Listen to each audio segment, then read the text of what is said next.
So in today's class we will be discussing about what electrolytic solutions and their conductances. Okay, देखिए दुनिया में अगर आप कोई भी सब्सटेंसेस लोगे ना तो वो दो तरह की हो सकती हैं. Substances are of two types. खासकर मैं आज बात करूँगा कंडक्टर्स के बारे में.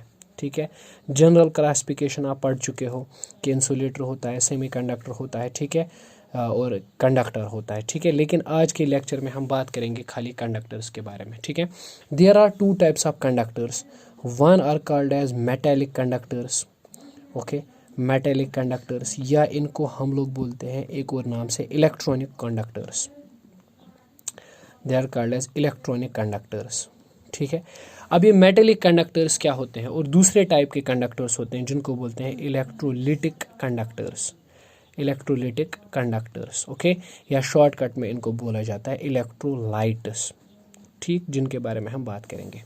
राइट, अभी मेटेलिक कंडक्टर क्या होता है या इलेक्ट्रॉनिक कंडक्टर क्या होता है. ठीक है, ये वो कंडक्टर्स होते हैं, those conductors which conduct electricity, those conductors which conducts electricity, जो कंडक्ट करते हैं इलेक्ट्रिसिटी को without any dissociation, without any dissociation और डिकम्पोजिशन. ठीक है, विदाउट एनी डिसोसिएशन और डिकम्पोजिशन, विदाउट एनी डिसोसिएशन और डिकम्पोजिशन. इनमें क्या होता है, देयर ऑकर्स नो डिसोसिएशन और नो डिकम्पोजिशन. ठीक है कि नहीं, कोई डिसोसिएशन नहीं होती है, कोई डिकम्पोजिशन नहीं होती है. ठीक है कि नहीं, यानी इनमें क्या होता है, कोई ब्रेक डाउन नहीं होता है, कोई आयन्स नहीं बनते हैं. ठीक है, यहाँ पे जो चार्ज कैरियर्स होते हैं ना बेटा, चार्ज कैरियर्स होते हैं फ्री इलेक्ट्रॉन्स. क्या होते हैं, चार्ज कैरियर्स होते हैं फ्री इलेक्ट्रॉन. जैसा कि आपने फिजिक्स में कंडक्टर्स के बारे में पढ़ा है. ठीक है, ये वही वाले कंडक्टर्स होते हैं. ठीक, फॉर एग्जांपल इसमें आप बहुत सारे एग्जांपल्स दे सकते हो. इसमें एग्जांपल्स आती हैं जितने भी मेटल्स होते हैं वो सारे. ठीक है कि नहीं, एक नॉन मेटल आता है ग्रेफाइट. ठीक है, इसमें कुछ मिनरल्स भी एग्जांपल के तौर पर लिए जा सकते हैं. ठीक है कि नहीं, है ना, जो कंडक्ट करते हैं इलेक्ट्रिसिटी को, लेकिन उनमें डिसोसिएशन वगैरह नहीं होती है. ठीक है कि नहीं, है ना, with conductors electricity without any dissociation, without undergoing any decomposition. ठीक है कि नहीं, है ना. सो इसमें जो चार्ज कैरियर होते हैं फ्री इलेक्ट्रॉन्स होते हैं. Current is due to the free electrons. Okay, now there is second category of conductors. ये वो कंडक्टर्स होते हैं, those conductors, okay, those conductors which conduct electricity, जो इलेक्ट्रिसिटी को कंडक्ट करते हैं, conduct is electricity and get is decomposed. ठीक है कि नहीं, जब ये इलेक्ट्रिसिटी कंडक्ट करते हैं तो उस टाइम पे क्या हो जाता है, इनकी डिकम्पोजिशन इनकी हो जाती है. ठीक है कि नहीं, है ना. यानी इस तरह से आप याद रखो, when electricity is passed, when current is passed, when current is passed, जब आप करंट पास करते हो through what, through electrolytic, through such solutions, through such solutions, they undergo dissociation, they undergo dissociation. इनके अंदर क्या होती है, डिसोसिएशन हो जाती है. ठीक है, they undergo dissociation. Is that clear. जैसे कि आप ले लीजिए NaCl, NaCl. ठीक है, अब इसको आप एक्वस फॉर्मेट में ले लीजिए. ठीक है, तो क्या होगा, जैसे ही आप इसमें करंट पास करेंगे तो ये ब्रेक हो जाएगा Na पॉजिटिव और Cl नेगेटिव में. ठीक है कि नहीं, है ना. सो ये जो है ना, ये भी एक कंडक्टर ही है ना.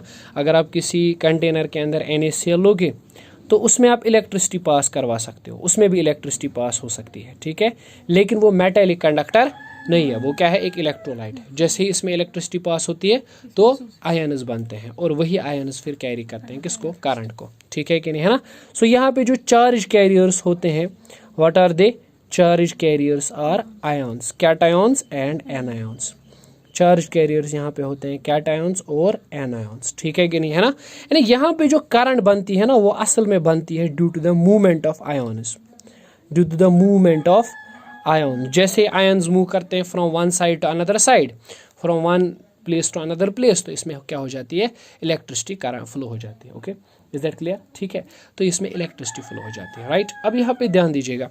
मान लीजिए अगर आपने कोई इलेक्ट्रोलाइट लिया है इस तरह से AB, this is some sort of an electrolyte. Okay, अब इस इलेक्ट्रोलाइट का क्या हो रहा है, इस इलेक्ट्रोलाइट को जब आप इलेक्ट्रिसिटी पास करोगे तो what will happen, it will be broken down, ये ब्रेक हो जाएगा. जब आप इलेक्ट्रिसिटी पास करोगे तो A पॉजिटिव और B नेगेटिव बनेगा. जब आप क्या पास करोगे, इसमें से करंट पास करोगे, राइट, ठीक है। तो करंट पास करोगे तो it will be broken down, A positive और बी नेगेटिव बनेगा, डिसोसिएशन हो जाएगी इसकी, ठीक है।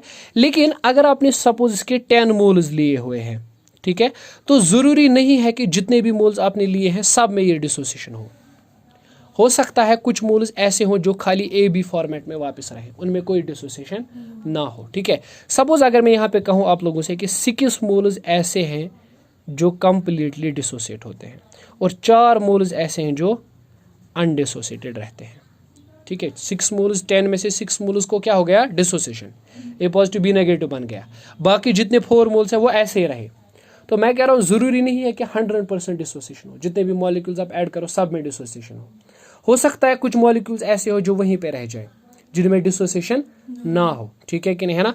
तो हम डिफाइन करते हैं डिग्री ऑफ डिसोसिएशन, क्या डिफाइन करते हैं, डिग्री ऑफ डिसोसिएशन। तो डिग्री ऑफ डिसोसिएशन क्या है, इट इज दैट, हाँ, it is extent of dissociation, मतलब कितने मॉलिक्यूल्स आपने ऐड किए और उसमें से कितने डिसोसिएट हुए, कितने आपने ऐड किए और कितने उसमें से डिसोसिएट हुए, ठीक है।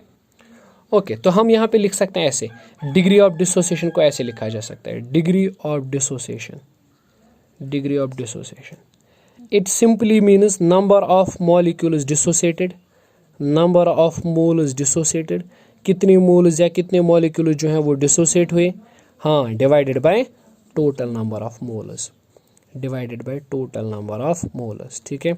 कितने मोल्स जो है ना वो आपने टोटल में लिए थे, ठीक है।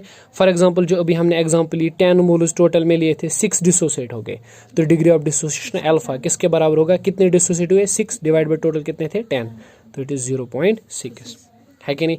इसको लिखते हैं अल्फा से, समझ आ रही है बात। सपोज किसी जगह आपको निकलेगा अल्फा 0.3, इसका मतलब समझते हैं 30% डिसोसिएशन, जितने भी मॉलिक्यूल्स ऐड किए हैं आपने उसमें से 30% जो है वो डिसोसिएट हुए हैं। अगर अल्फा का निकला 0.8, इसका मतलब है 80% डिसोसिएशन हो रही है, ठीक है। मतलब ये कि जितने भी मॉलिक्यूल्स आपने ऐड किए हैं उसमें से 80% डिसोसिएट ही हो रहे हैं, ठीक है। अगर अल्फा निकलेगा फॉर एग्जांपल 0.9, इसका मतलब है 90% डिसोसिएशन हो रही है। Is that clear, it is simple, हाँ।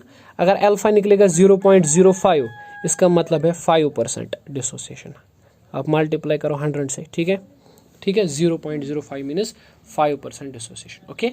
सो अल्फा क्या है, अल्फा गिव्स अस, अल्फा हमें देता है extent of dissociation, how much an electrolyte is dissociated, है ना, एक्सटेंट ऑफ डिसोसिएशन। अल्फा से पता चलता है कि कोई मॉलिक्यूल कितना डिसोसिएट हो रहा है, ठीक है कि नहीं। अब किसी मॉलिक्यूल का अगर देखो, अगर अल्फा 1 है, इसका मतलब क्या है, इसका मतलब है 100% डिसोसिएशन, पूरा का पूरा dissociation, 100% dissociation is there, okay.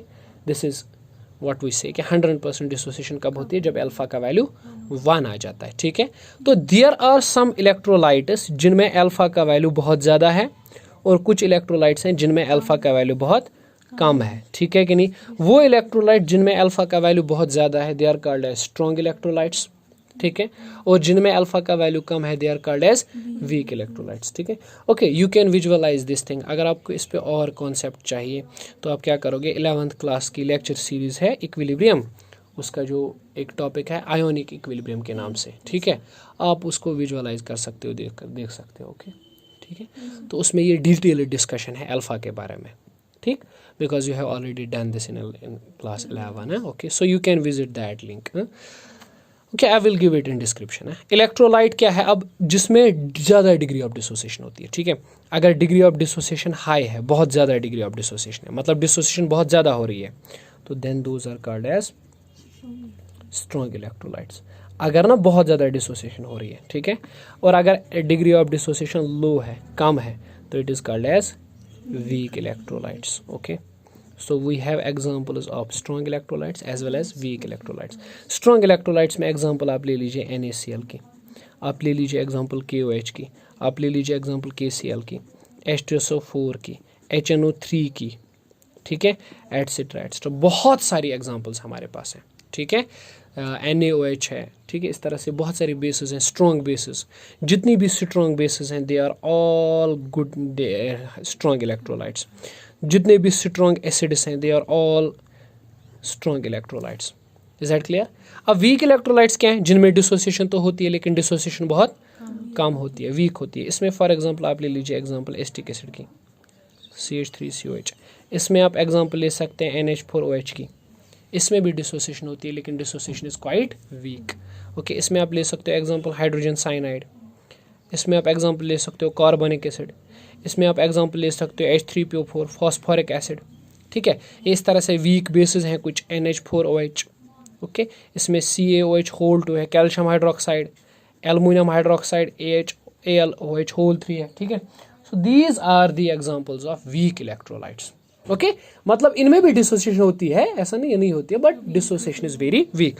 Okay, let's consider the case of this CH3COH। Okay, अब देखो इनमें CH3CO negative plus H positive. ठीक है, यहाँ पर डिग्री ऑफ डिसोसिएशन कैलकुलेट करोगे ना तो इट इज़ 0.05, बहुत कम है, 0.05 अप्रॉक्सीमेटली। मतलब डिसोसिएशन तो होगी लेकिन बहुत कम डिसोसिएशन होगी। ठीक है कि नहीं?